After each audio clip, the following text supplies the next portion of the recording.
The stars had always seemed so distant, so uncaring.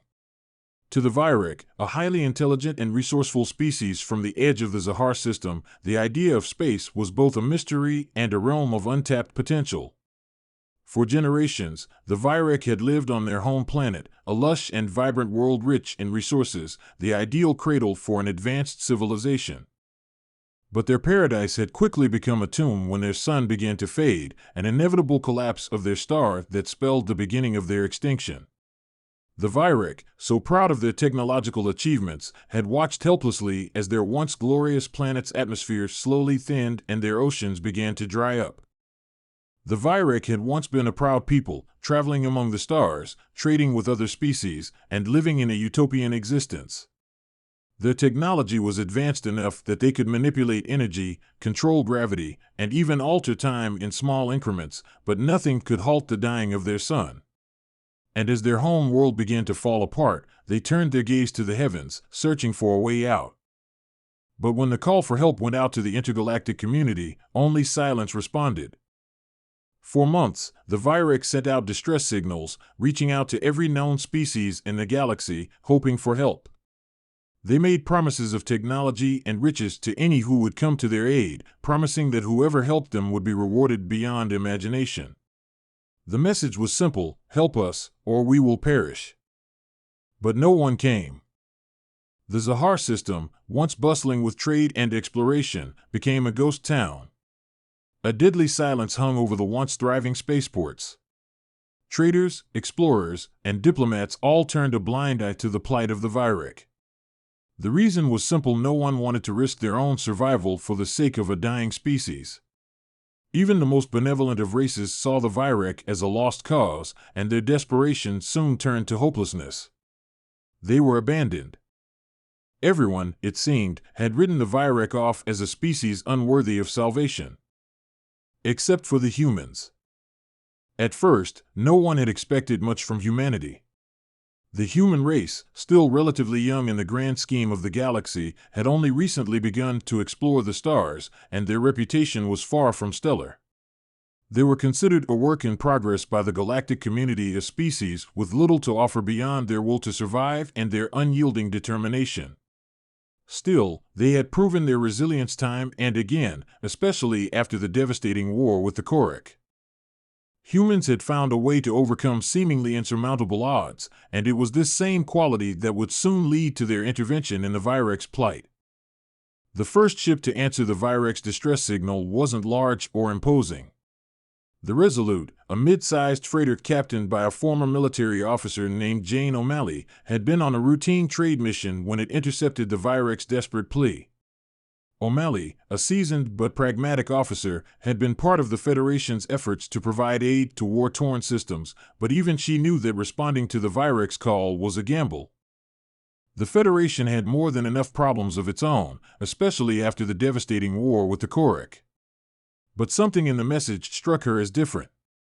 The Virek weren't asking for weapons or ships, they were asking for something more fundamental: help in escaping certain death. Against the advice of the Federation Council, O'Malley decided to take her ship to the Zahar system.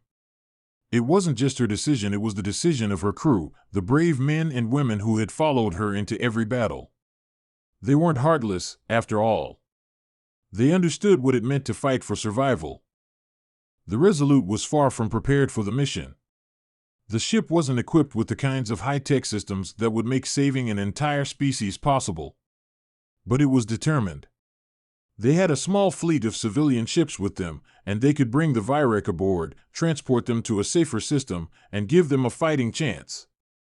When they arrived, the scene was worse than expected. The Virek's home planet was in chaos. The atmosphere was rapidly deteriorating, and the once vibrant cities that had dotted the landscape were now darkened ruins, the remnants of buildings abandoned in a frantic attempt to escape the oncoming devastation. The planet's surface was cracked and scorched, volcanic eruptions spewing ash into the sky as massive storms ravaged the planet. It was clear that the end was imminent. The Virek had failed to escape their star's destruction in time, and now there was nothing left for them. O'Malley's crew worked tirelessly, coordinating rescue efforts with the few Virek who had managed to make it to the evacuation points. Many of the Virek were already in a state of shock, unable to comprehend the gravity of their situation. Some had gone mad, unable to accept the fate of their world. Others were too proud to accept help from the humans, believing that their once great species should go out with dignity, not begging for mercy. But O'Malley, despite the challenges, persisted. Her crew worked tirelessly to pull the survivors aboard their ships and prepare them for a long journey ahead. Despite the overwhelming obstacles, the human crew of the Resolute and their civilian ships fought to save as many as they could. They didn't have the resources to evaluate everyone, but they could save a portion of the Virek people, and that was better than nothing. The Federation, in all its power and influence, had abandoned them. But the humans hadn't. They had come to do what they could. And they succeeded, at least for the time being. The last of the Virek survivors were loaded aboard the human ships and given a chance at survival. They were taken to the nearest Federation space station, where they would receive medical care and attempt to rebuild what they could of their shattered lives. For many of the Virek, the trauma of losing their home was unbearable, but it was a small comfort that someone had cared enough to help them in their darkest hour. The Federation, when they learned of the humans' actions, were furious. How could a fledgling species like humanity, still struggling to find its place in the galaxy, waste resources on saving a doomed civilization? The Virek were no longer a useful ally to anyone.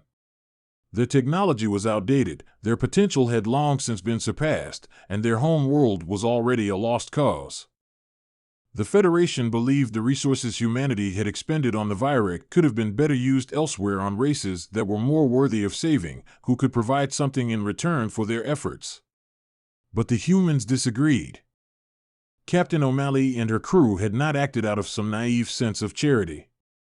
They had acted because they believed in something more fundamental, the belief that no life should be left to die simply because it had been abandoned by those who could have helped.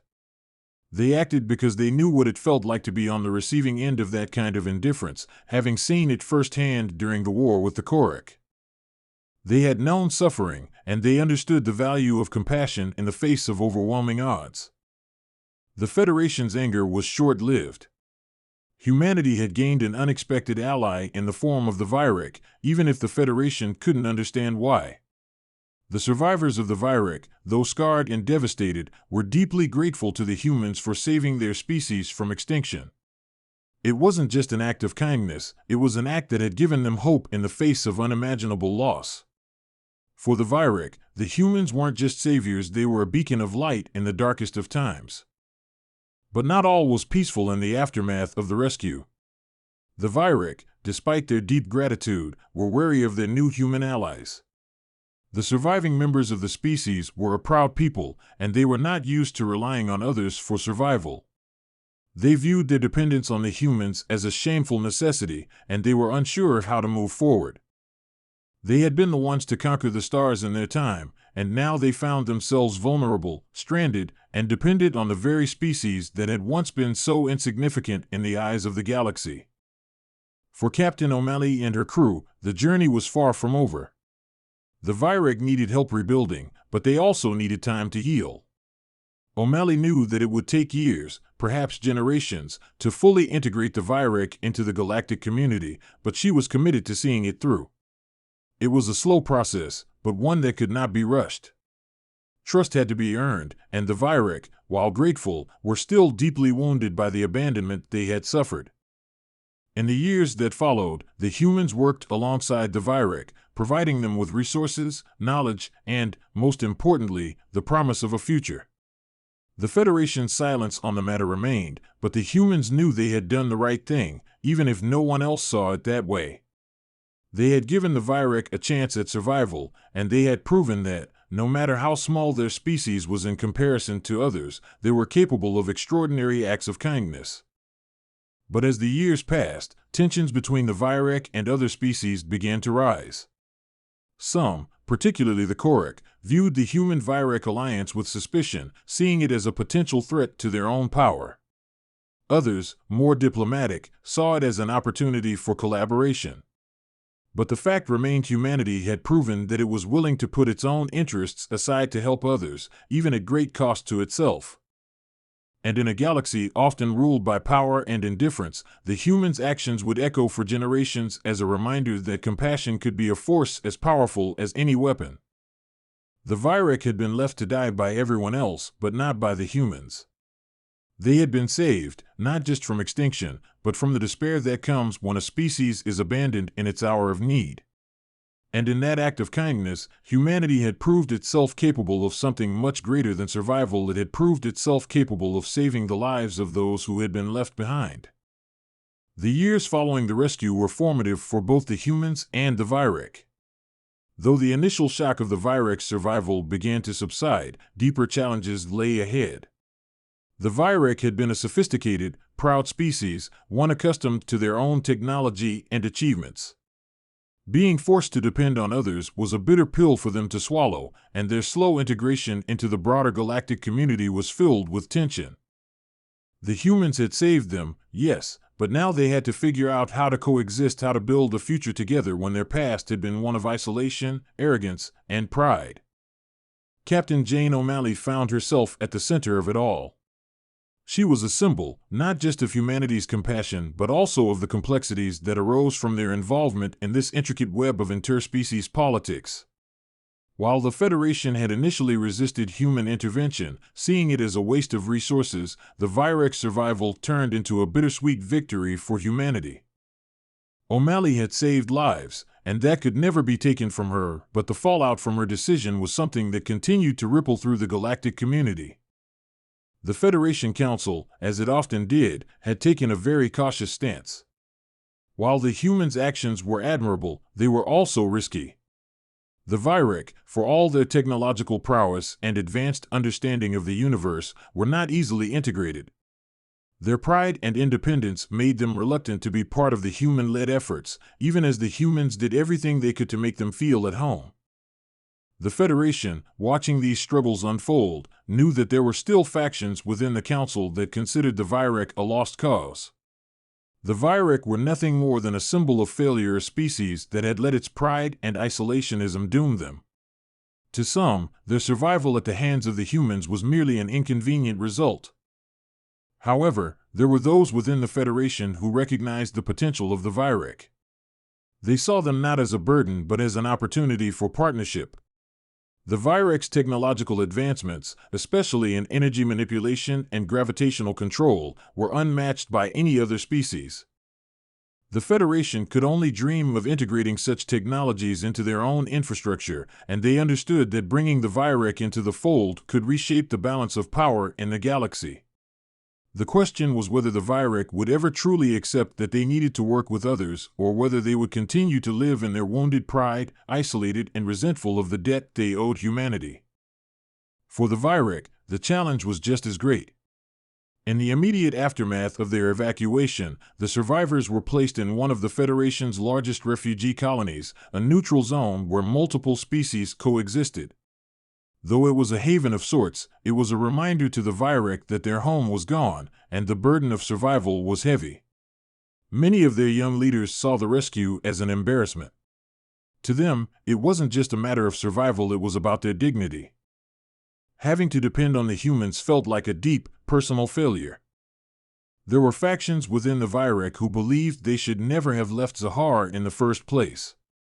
These individuals, mostly from the older generation, felt that the destruction of their planet was inevitable, and the concept of relying on other species for survival was beneath them.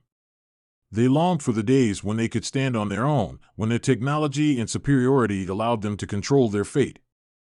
But there were others, the younger Virek, who recognized that their survival hinged on cooperation. They had no choice but to accept the help of the humans if they were to rebuild their civilization. These younger leaders worked closely with humans, especially those who had experienced the worst of the war with the Korek. They saw something in humanity that others did not: resilience, unity, and a capacity for growth. Humanity had survived devastation and forged itself anew. The Virek, once known as apex predators of the stars, now understood that survival required something more than pride. It required the ability to adapt, learn, and change. It was this shift in the Virek mindset that would ultimately lead to the forging of an unlikely alliance. As tensions between the different factions within the Virek people continued to mount, Captain O'Malley found herself personally invested in their fate. She continued to meet with the Virek leaders, doing her best to bridge the divide, to convince them that they had a future together. She wasn't a diplomat by nature, but her experiences leading human military operations had taught her one thing: sometimes, survival meant putting aside pride and embracing uncomfortable truths. The breakthrough came when a new Virek leader, Karu, emerged from the younger generation. Karu had been a brilliant scientist before the fall of Zahar, and his passion for the survival of his people was unmatched.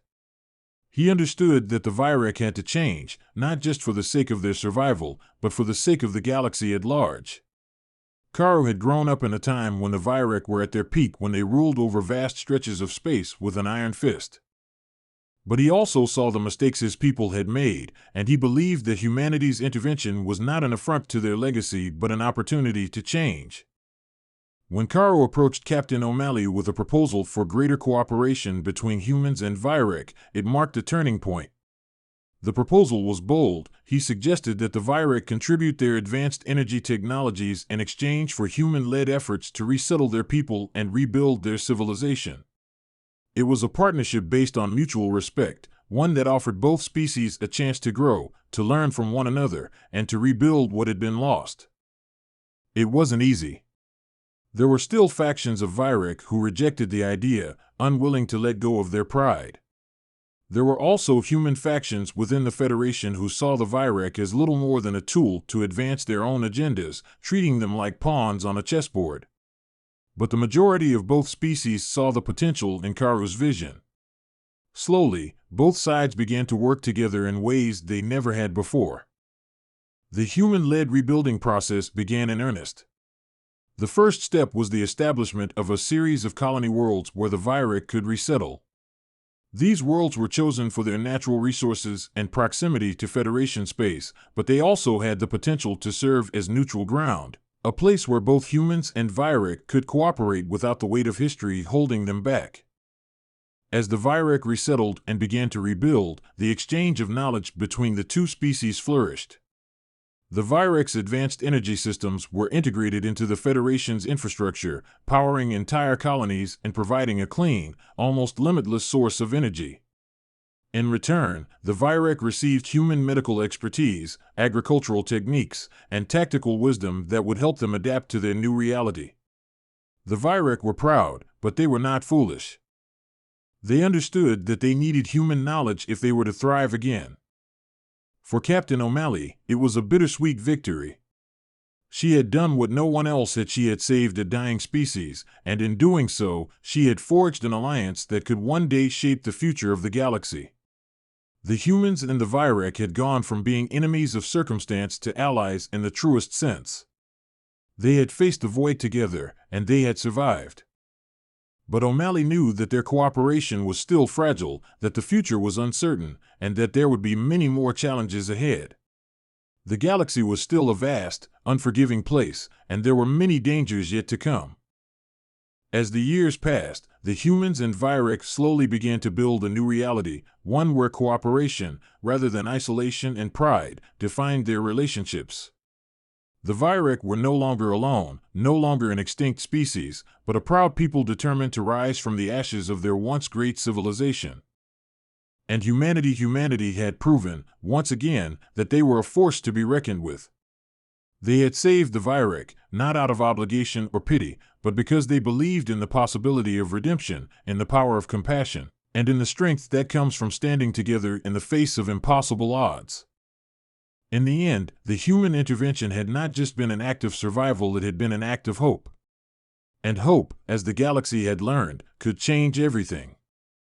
The years after the initial rebuilding were a time of subtle transformation, a time when both humans and Virek learned to coexist, not as separate entities, but as partners, however complex and sometimes tenuous the relationship might be. The colonies that had been established for the Virek were flourishing, each world a testament to the power of cooperation, but they also served as a reminder of just how much had been lost. As the Virek rebuilt their cities and restructured their society, They faced the monumental task of reconciling their past with their present, a past marked by hubris and a deep-seated belief in their own invulnerability. The present, however, was different. They were no longer rulers of the stars. They were survivors. Karu, the young Vyrek leader who had once been the voice of change, found himself torn between two forces, the remnants of Vyrek pride and the reality of their need to rely on humanity. His relationship with Captain O'Malley, while still strong, had evolved into something deeper. What had started as a partnership born of necessity had turned into a friendship, one that transcended the political intricacies of their peoples. However, the peace between humans and Vyrek, though hopeful, was fragile. Beneath the surface of their cooperation, distrust still lingered. There were factions among the Vyrek who still viewed humanity's intervention with suspicion, seeing it as a reminder of their weakness. They had come to accept the necessity of the partnership, but acceptance was not the same as trust. On the human side, there were still those who resented the amount of resources and time spent on helping the Vyrek, especially when the Federation's resources were stretched thin with ongoing conflicts in other sectors of the galaxy. In the meantime, Captain O'Malley was once again called into action. Word came that an ancient faction of the Korek, the same ruthless warriors who had nearly decimated humanity during their war, had reappeared at the edges of Federation space. The Korek were not alone. They had formed an alliance with a handful of other species that had once been enemies of the Vyrek. The Korek's warlike nature had never diminished, but the discovery of new technologies, including some of the Vyrek's own energy systems, had made them all the more dangerous. The galaxy, it seemed, was once again on the brink of conflict. When O'Malley received the first reports of Korek movement near the Vyrek colonies, she didn't hesitate. The Vyrek had their own military capabilities, of course, but their fleet had been reduced significantly during their exodus.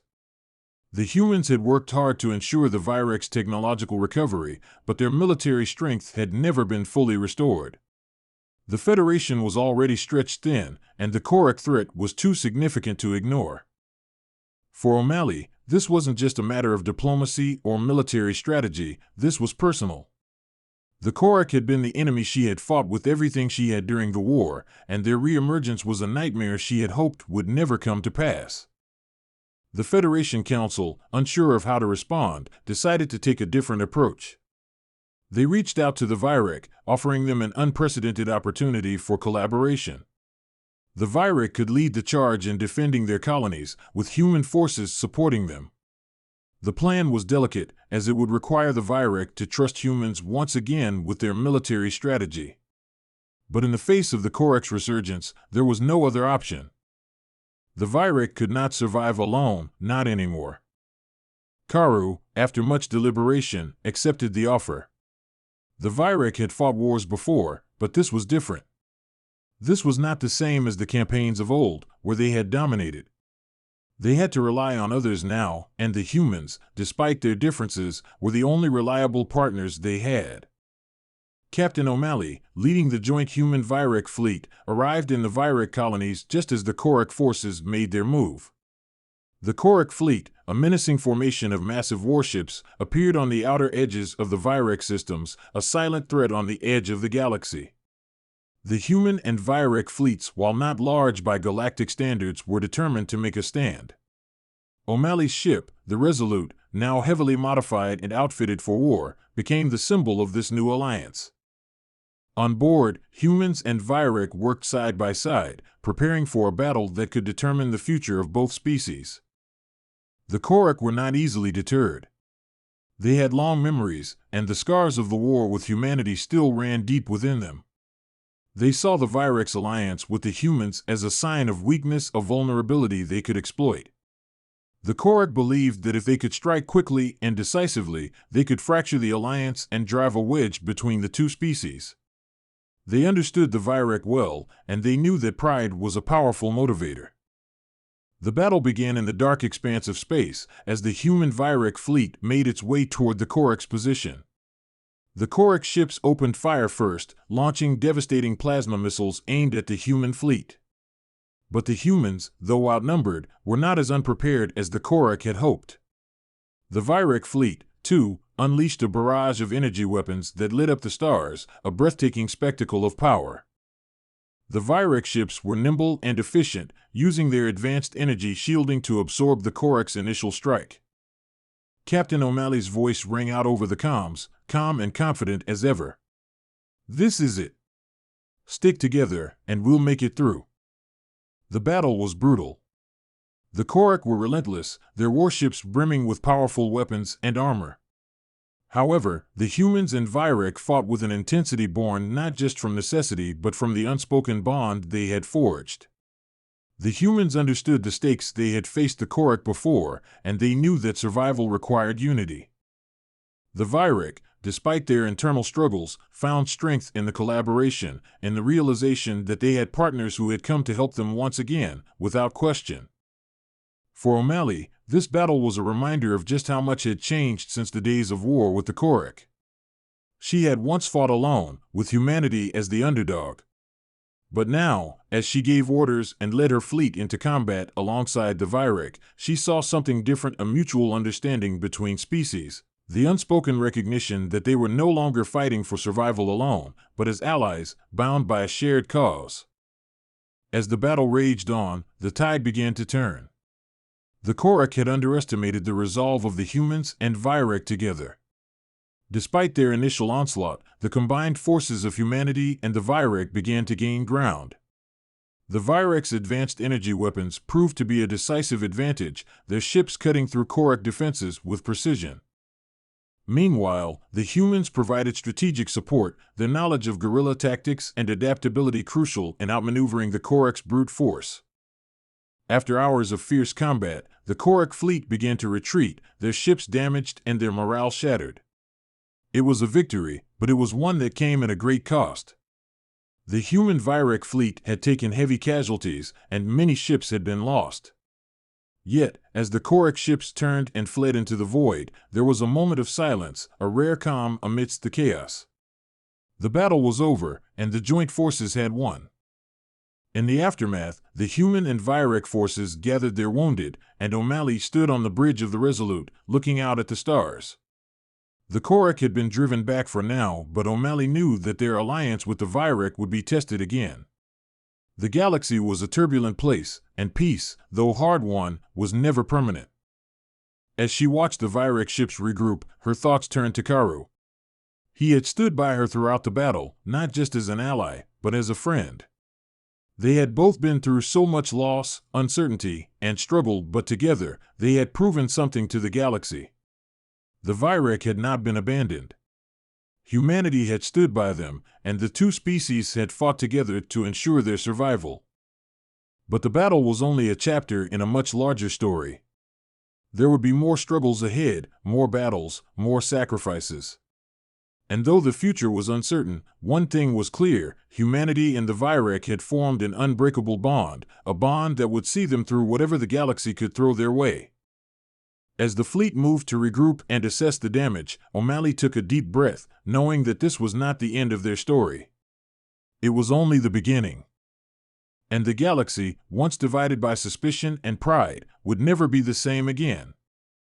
The months following the battle were a whirlwind of diplomacy, rebuilding, and reconnaissance missions as the human-Vyrek alliance consolidated its victory over the Korak and their allies. The defeat of the Korak fleet had sent a clear message throughout the galaxy: unity could defy the seemingly insurmountable odds, even against one of the most ruthless species in the galaxy. The shared strength of humans and Vyrek had proven to be a formidable force, but that unity also drew attention. There were whispers in the outer sectors, rumors of new alliances being formed, and questions about how the galaxy would respond to the rise of a new power. Despite the victory, tensions remained high. The Federation's attention was divided. There were those within the Council who had supported the human-led intervention and the subsequent alliance with the Vyrek, but there were others who saw the growing collaboration as a threat. The Federation had always prided itself on its ability to maintain a delicate balance among its many member species, but the emergence of a united human-Vyrek front was a game-changer. To some, this new alliance was destabilizing, pushing the Federation's other factions to reconsider their own positions.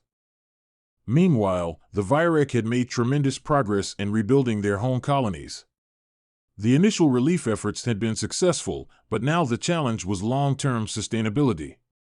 Karu, the young Virek leader who had been at the forefront of the alliance, worked tirelessly with human advisors, looking to integrate the Virek's old technologies with human innovations. The goal was simple yet ambitious, to rebuild the Virek's lost greatness, but in a way that embraced cooperation instead of isolation. The Virek's homeworlds, now scattered across several colonies, were slowly becoming hubs of scientific and technological advancement. But the scars of their past still ran deep. While the younger generations were eager to forge ahead, the older, more traditionalist factions within the Virek people clung to their old ways. They were uncomfortable with the idea of sharing their technology with humans or accepting human guidance, no matter how practical it might seem. There was a constant tension between the desire to reclaim their former glory and the painful reality that they could not go it alone. Karu often found himself at a crossroads, trying to balance the two factions. His desire to rebuild his people's strength was tempered by his growing understanding of humanity's role in that reconstruction.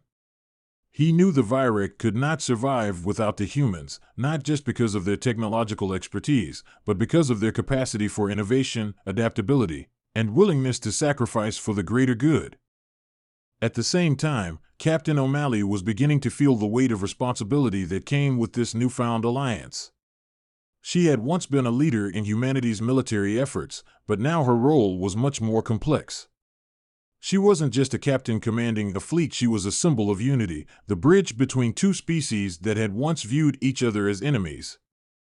The people she once led as a soldier were now looking to her as a leader who could navigate the political intricacies of this new galaxy order. The Federation Council had officially ratified the Human-Virek Alliance, but not without friction. The Federation's involvement in the matter was limited, for now. There were several factions within the Council who still viewed the Virek with skepticism. Their history as the dominant species in the galaxy had not been forgotten. The fear that the Virek might one day seek to dominate again, this time with human assistance, was a recurring concern. The Federation's other members, including the Andorians, Vulcans, and Tellarites, were wary of the new dynamic, unsure of whether humanity's alliance with the Virek would shift the balance of power in unexpected ways. Still, there were those within the Federation who saw potential. They recognized the value of the Human-Virek Alliance as a force that could be harnessed to restore peace in troubled regions of space. The fact that humanity and the Virek had fought side by side against the Korek made them a compelling example of what was possible when two very different species put their differences aside for a common goal. However, the political landscape was shifting, and even the Federation was unsure of how long the peace would last. In the midst of this uncertainty, new threats began to emerge. Rumors circulated that other warlike species, emboldened by the apparent weakness of the Federation's traditional allies, were preparing for a confrontation. The Korek, though defeated in the first battle, were not easily vanquished. Their leaders had retreated into the dark fringes of known space, where they were rumored to be regrouping, preparing for a second wave.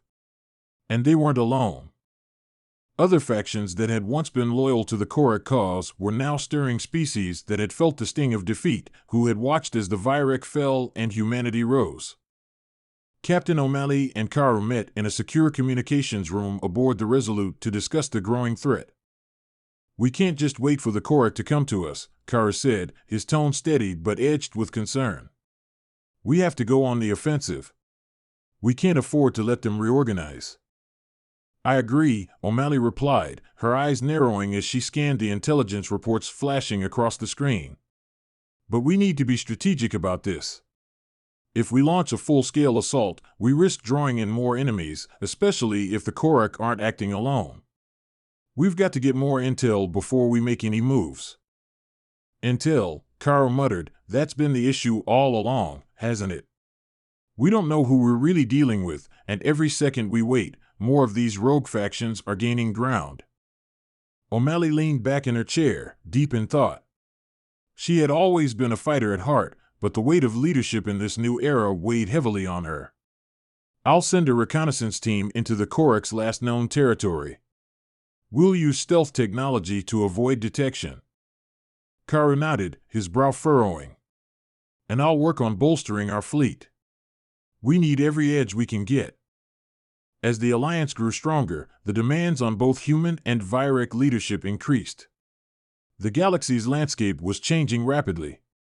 The human-Virek partnership, while still fragile, was becoming a beacon of hope for many smaller, oppressed species who had long been under the thumb of larger empires. These species saw the success of the alliance and began to reach out, looking for protection, trade, and support. This was precisely what the Federation had feared, the rise of a new galactic power, one that didn't play by the old rules. Some Federation members saw this as an opportunity for peace, but others viewed it as a dangerous shift, a threat to their own standing in the galaxy. In response to these growing tensions, O'Malley found herself at the heart of a political storm. Her involvement in the war had made her a hero among the Virek, but it had also made her a target among the Federation's more conservative members. They saw her as an agent of change, someone who was shifting the balance of power in ways they didn't fully understand. The next few months would be critical. As the Federation navigated its internal divisions, the humans and Virek prepared for their next steps.